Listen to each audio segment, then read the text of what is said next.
ó tún rédíò ó ti àti pé ó tún ti ẹfẹ̀ ní sáà máa sùn yẹ ká jà ìlọ ó tún ẹfẹ̀ lọ́gbọ̀n ṣe. A kí gbogbo ẹ̀yin olùfẹ́ akárí ayé wojú tẹ̀ ń wá ewu tí ìkànnì ojú tó lé fẹ́ dé akin pé dáadáa ní ẹ̀wọ̀n tẹ́ bá wà láàárọ̀ akin pé káàárọ̀ tí wájú ọ̀sán ni ẹ̀ka àsọ̀bọ̀ ìrẹ́ alẹ́ ní ẹ̀ka alẹ́ lórí ètò lónìí àti wà pẹ̀lú ọ̀kan gbòógì nínú àwọn ìránṣẹ́ Ọlọ́run alààyè ní orílẹ̀ Nàìjíríà ń bí ṣùgbọ́n kí n tó dárúkọ wọn ẹ jẹ́ kí bàbá kọ́kọ́ bá kí àwọn èèyàn kí wọ́n fi àdúrà kan fi ran àwọn olólùfẹ́ wa táwọn wà lọ́wọ́. Mo kí gbogbo ọmọ Ọlọ́run pátápátá tó wò mí níbikíbi tí ẹ ti ní àǹfààní láti máa rí ojú mi lọ́wọ́lọ́wọ́ yìí. Mo kí wa, orúkọ tèmi ní Wolii Adékúnlé Akérèjọlá the City of Mercy Prayer Mountain tó kalẹ̀ sí ìlú Ìbàdàn. Gbogbo ọkàn tó ń wò mí pátápátá ọ̀rọ̀ mẹ́ta ni mo fẹ́ sọ tí mo dẹ̀ fẹ́ sọ tí mo mọ̀ pé ó dájú bí Olúwa ti ń bẹ tí ẹ̀mí ẹ̀ ń bẹ gbogbo wa pátápátá a ò ní bá ìjì lọ. Ìjì lórílẹ̀‐èdè wa, ìjì káàkiri àgbáláyé lórúkọ Jésù kò ní wọlé kó wa lẹ́rù lọ. Ìkejì rẹ̀ gbogbo ọkàn tó ń wò mí lọ́wọ́lọ́wọ́ yìí tó máa bá fìdí pàdé ohun gbogbo táyé jẹ́ ó ṣe láṣetì lórúkọ Jésù àánú tí ń bẹnu agbára jíǹde Jésù máa jẹ́ ó ṣàṣeyọrí ẹ̀. Ẹlẹ́ẹ̀kẹta rẹ̀ gbọ́ mi, ẹnikẹ́ni tó ní nítorí pé o ṣẹ̀hun tó gbà ọ́ ní aṣọ iyì lọ tí ò jẹ́ oníyì nílé tí ò jẹ́ oníyì lóko lórúkọ Jésù Ọlọ́run fi ọwọ́ agbára gba aṣọ náà padà ẹ̀dẹ̀ máa ní ẹ̀rí rere lórúkọ Jésù. Àlàáfíà ni fún gbogbo wa. Àlàáfíà ni fún gbogbo wa. Àdúrà mẹ́ta tí wọ́n ṣe èmi ni mo ní táìpọ̀ náà ló ní ìwọ náà kó mọ́ra kó ní tiẹ̀ ní. Wolii Prophet Adékúnlé Akérèjọlá ti ìjọ City of Mercy tó wà ní ìlú Ìbàdàn ní ilé Olúyọ̀lé. Wolii ọdún tuntun náà la ti ń wòye ní February àti wọn February báyìí ọdún sì yìí young gbẹ́sà àwọn eléyìnbó àwọn ìran wo lè rán gbìyànjú nípa ọdún táwa yìí. Ṣàrí nípa ọdún yìí mo ti sọ àwọn àsọtẹ́lẹ̀ kan tẹ́lẹ̀ tó jẹ́ wípé a ti gbìyànjú ẹ̀ náà láti sọ síta ní crossover ní 31st ni Ọlọ́run máa ń fi àwọn àṣírí ohun tó máa ṣẹlẹ̀ nínú ọdún ló máa fi hàn wá. Àwọn kan tí Olúwa sọ nípa ẹ̀ tó kọ́ jẹ́ àkọ́kọ́ òun náà ni wípé kí gbogbo ẹni tí ó bá wà ní àgbáláyé kì í ṣe Nàìjíríà nìkan tó wà ní àgbáláyé kán lọ máa múra sílẹ̀ wípé àwọn ìjì májẹ̀mú ohun ìle kókó máa la gbogbo ìlú kọjá.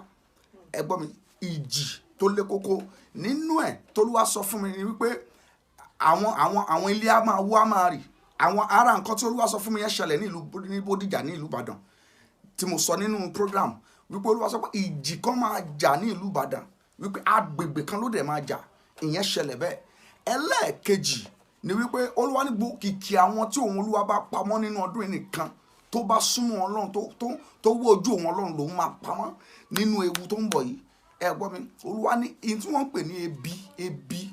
ebi á pa àwọn kan. Olúwa ṣùgbọ́n àwọn tó bá fi orí ọ̀fẹ́ àtàánú súnmọ́ Ọlọ́run Olúwa ní wọ́n máa ní ẹ̀rí rere. Ẹ gbọ́ mi, Olúwa ní wọ́n máa ní ẹ̀rí rere. Ẹ wo, ẹ má wùdẹ̀ jẹ́ àtànra wa. Olúwa sọ fún mi wípé ikú máa pọ̀ ṣùgbọ́n àwọn tó bá forí ọ̀fẹ́ sásá bẹ́ẹ̀ ààbò Ọlọ́run tí wọ́n bá lè wá ojú Ọlọ́run rí tẹ́ bá dẹ̀ rí lẹ́nu ìgbà tí January February bẹ̀rẹ̀ ẹ́ rí bí ìlàkọjá ti ṣe ń lọ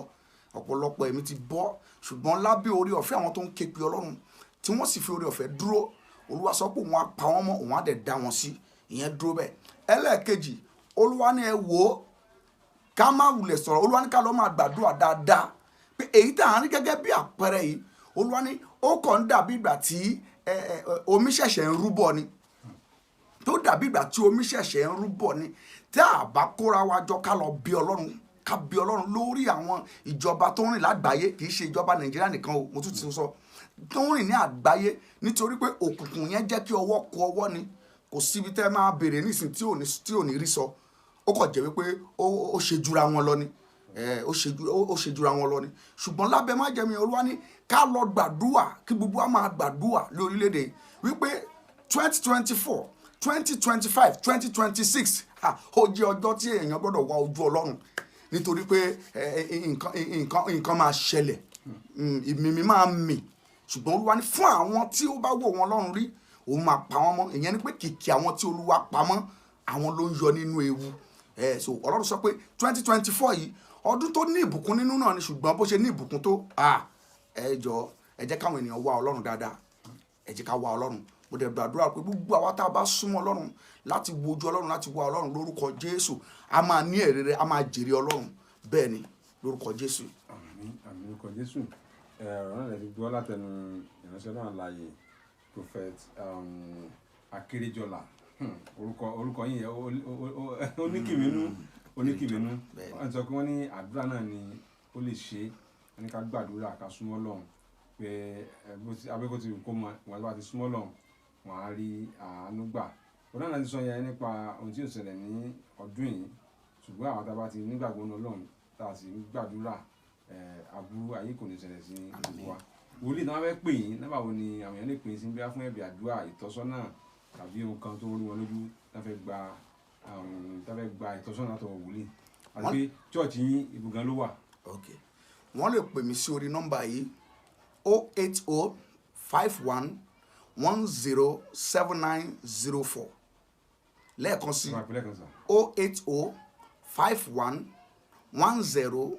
08051107904 ni wọ́n lè pè mí sí tó bá pè mí èmi gangan ni màá gbé direct ní ti church ìjọ wà ní City of Mercy Prayer Mountain ó wà ní ìlú Ìbàdàn ní ìlú Ìbàdàn à ń pè ibẹ̀ yẹn ní wire and cable Nigerian wire and cable ní Àpáta along Omi Àdó ibẹ̀ ló wà tá a bá ti ń dé wire and cable bá ti sọ wá níbẹ̀ láti ojú ibẹ̀ báyìí ẹgbẹ́ ojú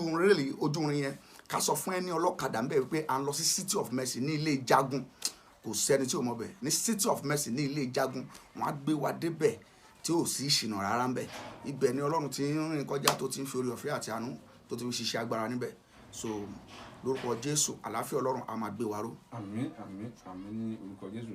àtúndọ́nà àtúnpadàbọ̀ àtúngbé wòlíì bọ̀ lọ́jọ́ míì gbogbo wa pátápátá àníndẹ́nà gbégbìn ìlú kásùmọ̀lẹ̀ ẹ bá fi àdúrà parí ètò. gbogbo ọkàn pátápátá tí ó ń rí mi wò mo gbàdúrà fún wa lórúkọ Jésù ní ọdún yìí ò ní bú sẹ́kún ní ọdún yìí lórúkọ Jésù ayé ò ní tú ọ sí òhò ẹ̀yin tí tẹ̀ ń gbọ́ mi tẹ̀ ń ṣàmì ìdojúkọ rẹ lórúkọ Jésù kó yí sí ìyanu mo wí kó yí sí ìyanu aṣọ ogun lára rẹ lórúkọ Jésù ẹ̀mọ́ kó fà á yà ohun tó ń rìnrìn àjò lé lórí tí ayé ń torí ẹ̀ yẹ̀yẹ́ tí wọ́n rò pé kí ló fẹ́ dà láyé àánú tí ń bẹnu agbára Kristi Jésù lórúkọ Jésù ó gbé ọ̀gá jọ̀tá lọ àánú máa wá ọ rí ààbò Ọlọ́run dájú ní ìrìn àjò májẹ̀mú 2024 lórúkọ Jésù wọn ò ní wá ẹ̀mí àti ẹtì nígbà tí ó jẹ́ bẹ̀ bá jiná àwùjọ jẹ́ ni o ó ti rí bẹ́ẹ̀ àṣẹ májẹ̀mú ṣèdídí ẹ̀ láì lórúkọ Jésù Kristi Olúwa wa àmín àmín àmín. ó dàbọ̀. Owutu FM Owutu FM ó bẹ ní Kòròdú lágíríkì Owutu FM bàbá màmá ẹ̀gbọ́n pẹ̀lú àbúrò Owutu FM ní kẹ́ máa gbọ́ Owutu TV ní kẹ́ máa wò Owutu.